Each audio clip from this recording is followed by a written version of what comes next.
Assalamualaikum warahmatullahi wabarakatuh.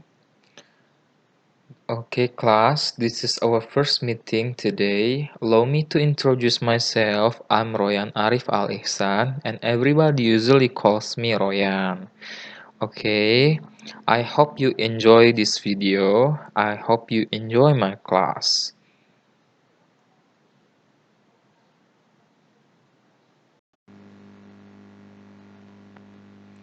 Baiklah anak-anak, saya akan membacakan kompetensi dasar yang akan kita pelajari pada hari ini.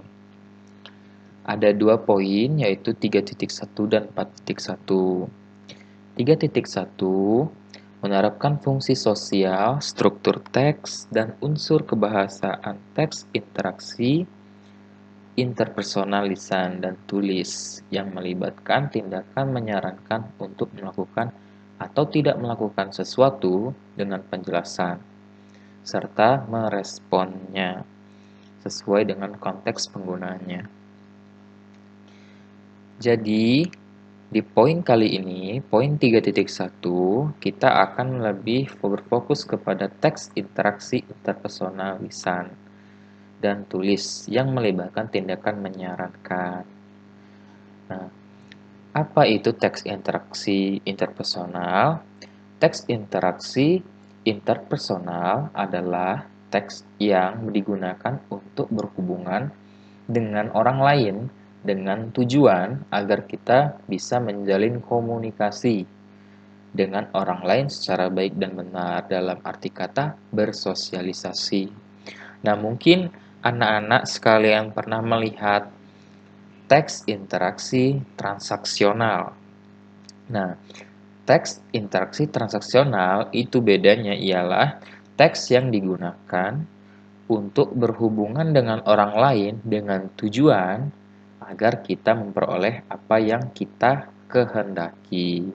Jadi, kalau ditanya perbedaannya, yaitu teks transaksional tujuannya agar kita memperoleh apa yang kita hendaki, sedangkan interpersonal adalah tujuan yang agar kita bisa menjalin komunikasi atau bersosialisasi.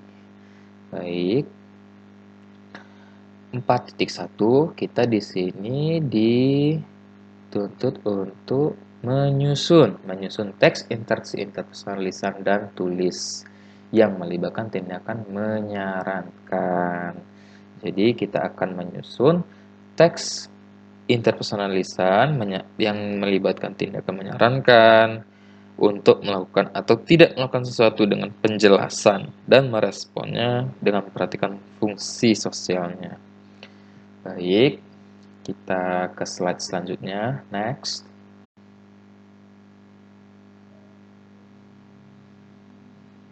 Oke, expression atau ungkapan. Baik, dalam mempelajari sebuah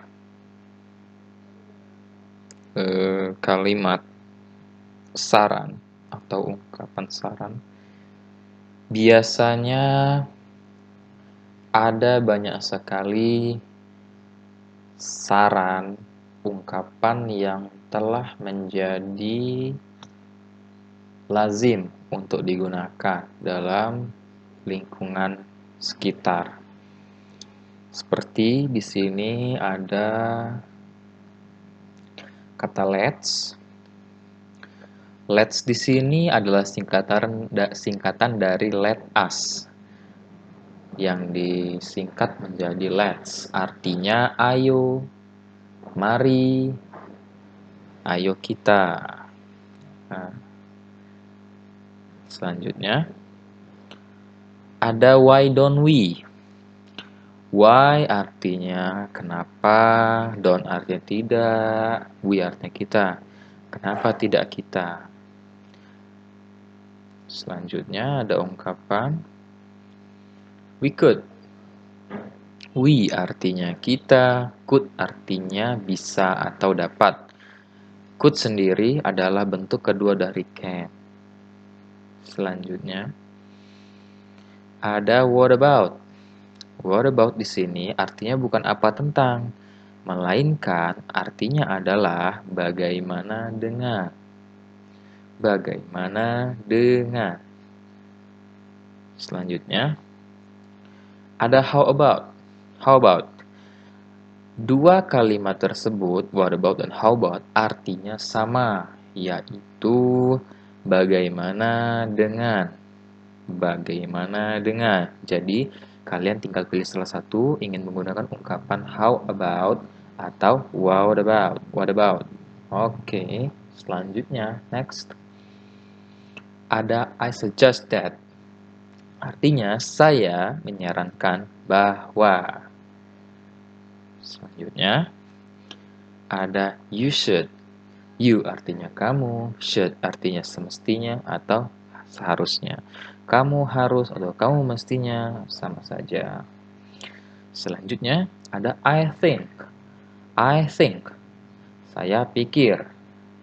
Selanjutnya ada I don't think. Saya tidak pikir. Oke. Dari seluruh ungkapan yang saya tayangkan ini ada titik-titik. Titik-titik ini nantinya akan kita lengkapi untuk membuat ungkapan saran yang utuh beserta penjelasannya. Baik, ada poin penting di sini yang mungkin dapat kita lihat kalimat ungkapan I think dan I don't think.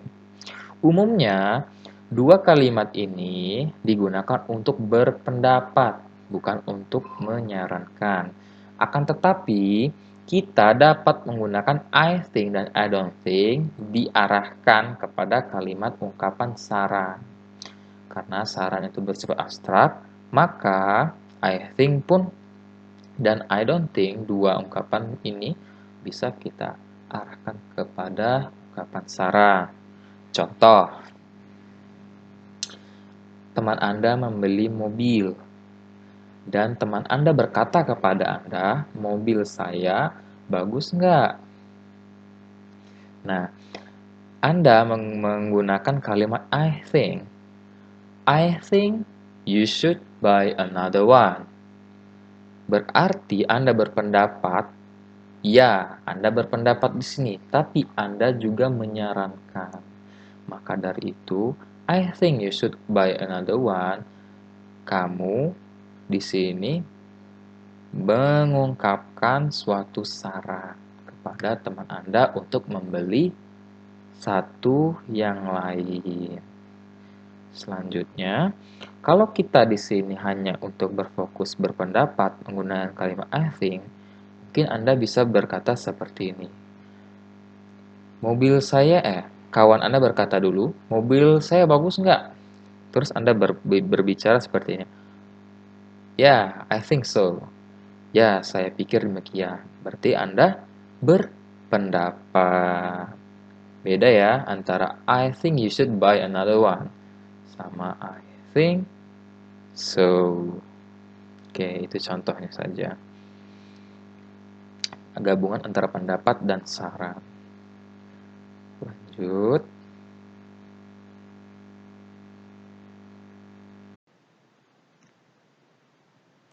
Well, ini adalah contoh dari ungkapan saran.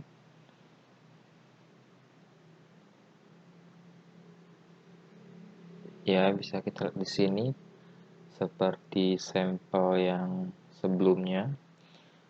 Let's. Di sini kita tambah dengan verb one dan pelengkap complement. Let's go to the library.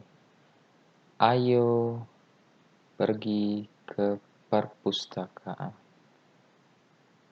Selanjutnya,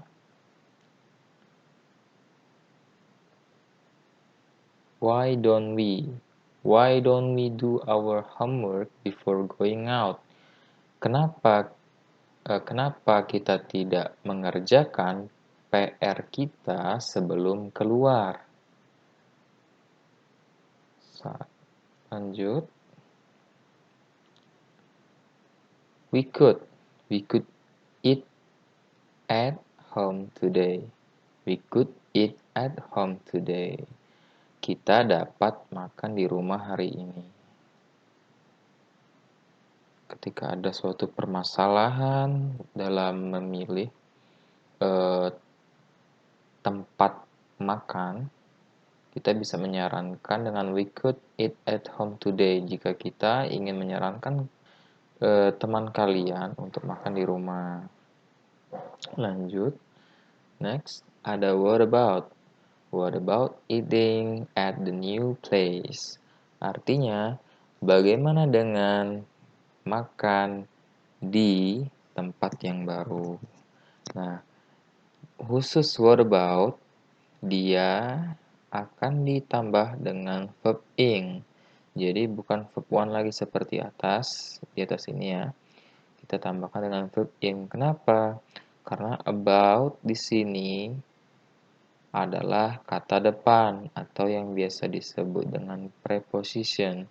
Jadi rumus dari preposition ketika bertemu dengan kata kerja, yaitu kata kerja harus mengikuti pola verb ing atau present participle. Selanjutnya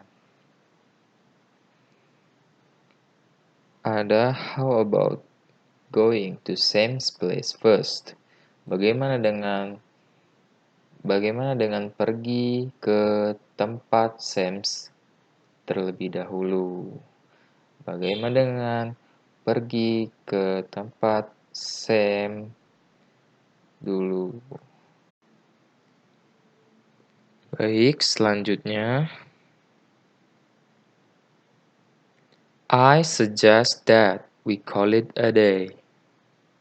Di sini artinya saya menyarankan bahwa we call it a day bukan artinya kita memanggil itu sebuah hari ya, tapi ini adalah sebuah idiom bahasa Inggris yang artinya berhenti bekerja atau berhenti melakukan apa yang sedang kita lakukan. Contoh, I'm getting a bit tired now. Let's call it a day.